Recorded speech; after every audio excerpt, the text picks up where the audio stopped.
way off. This is something where you take it and you're like, well, I feel more like myself than I have in a long time, and my ability to focus, you feel limitless. Starting in my mid-20s, I said, my brain isn't working the way it's supposed to. I started forgetting things. I was having problems that I didn't like, and my career was just taking off. So I said, what can I do to hack this?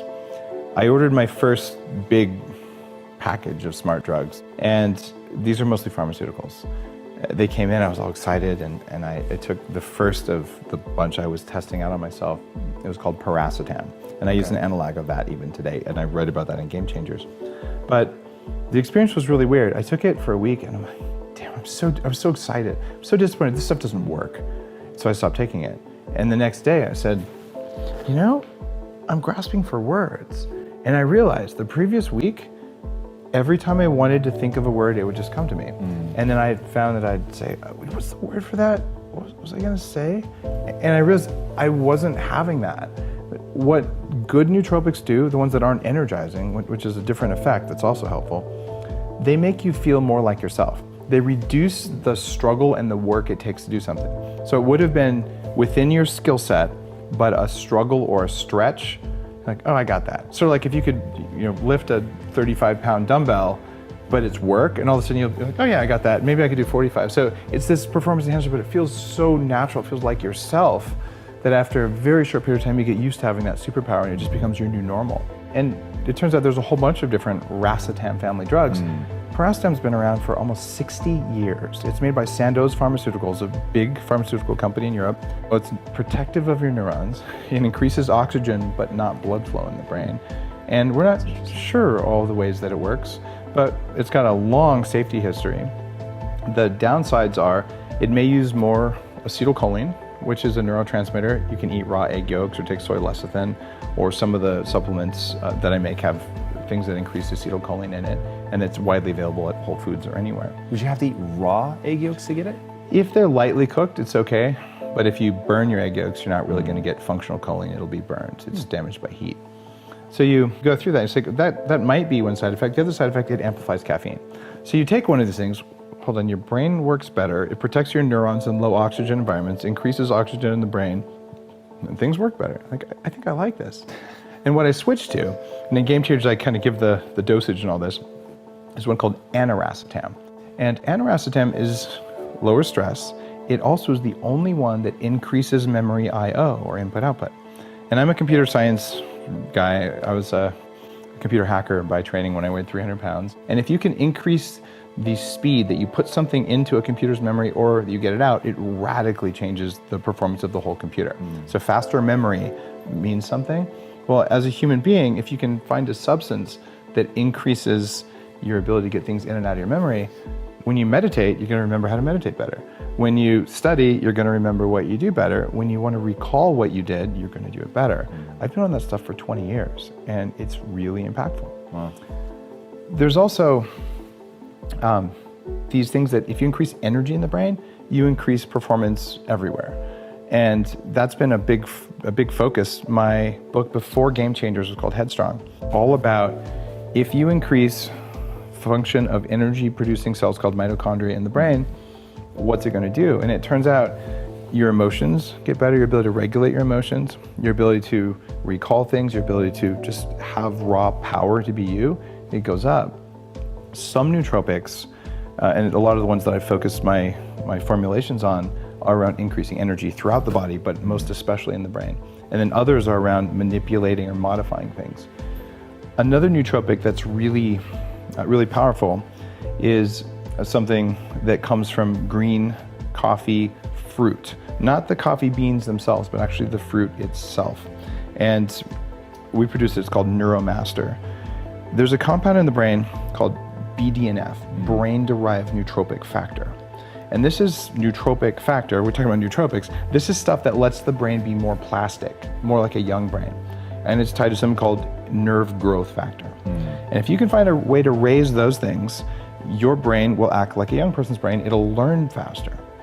So the number one thing that we know that's free that raises both of those is exercise. High intensity interval training, lifting heavy things, stuff that you've talked about before on the show, right?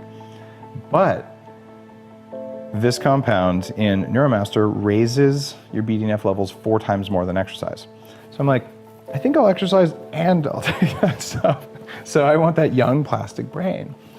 And after 20 years of trying pretty much every nootropic out there, I've settled in on what works for my brain. But my advice for you as you go down that path, and for everyone watching or listening, is your brain is not the same as your spouse, your friend, even your parents, although it's more likely to be like your parents. So the stack that works for me may not be the stack for you. And this is why when you see companies who have like 15 different racetams and all this stuff in there, don't start there. Because one of those may have a negative effect on you, and one may have a very positive effect. So try those individually. Most of the time with supplements, try all the ones that might work and see if you get the results you want, then pull them out. I found that with nootropics, it doesn't work that way for the pharmaceuticals. With the plant-based ones, it usually does. And I make something called Smart Mode, which is a set of very well-studied plant-based compounds for cognitive enhancement. Kind of a different universe than the pharmaceutical side. And it's funny because another nootropic that's controversial, and it's in Game Changers, is microdosing of LSD. Yes. I interviewed 500 plus people, Nobel Prize winners, all these people, and I said, not what does one person do? I asked them all the same structured question, but what do they all have in common? Like, what are the rules they follow to become game changers? Not all of them microdose LSD. In fact, very few of them do. But the 3 big buckets that came out of all this research over several years was they do things to be smarter, faster, and happier. So happiness doesn't come from wealth, but wealth can come from happiness. But being angry and tired and unhappy all the time is not a good way to become successful or to change the game in your field, or frankly to become wealthy or powerful or whatever else important.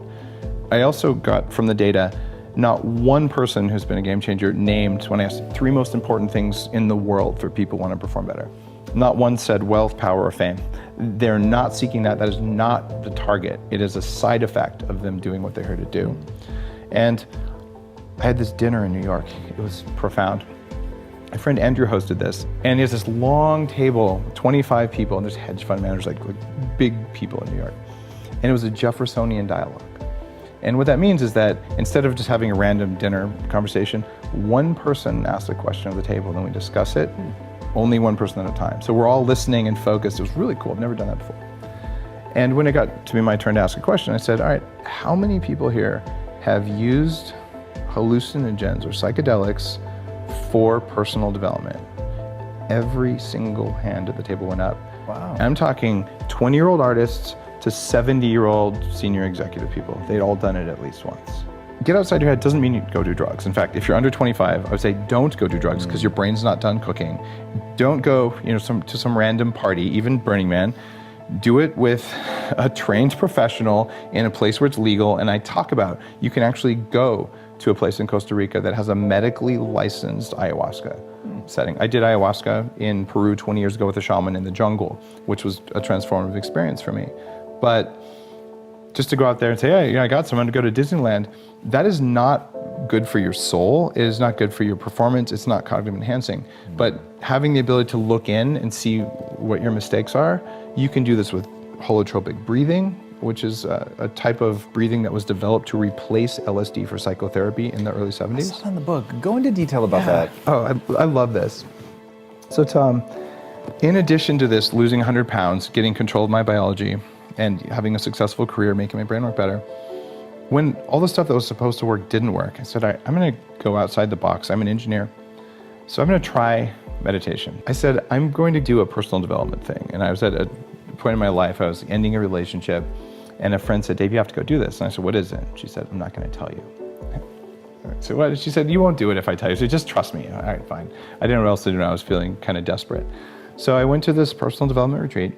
And a part of this was you'd lay down on a mat with a facilitator sort of watching over you. There's a bunch of other people in the room doing the same thing, and they play like movie soundtrack music, and you do this really deep, rapid breathing.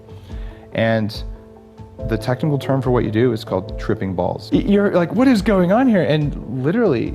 Is it because you're essentially hyperventilating? Yeah. Okay. You're hypoxic. I've done this with Stan Grof, the guy who invented it. He's the guy who created the field of transpersonal psychology. In the 60s in Czechoslovakia, when it was still one country, He had from Sandoz Pharmaceuticals, the same company that makes paracetam, he had a shipment of LSD when it was first invented. And he, as a licensed psychiatrist, treated 3,000 patients with LSD. And he noticed that they were all getting better, and he was frustrated that the Freudian stuff wasn't working. So they all get better, but there's patterns about how you come into the world. There's patterns where people get stuck, and he could help them work through it using this.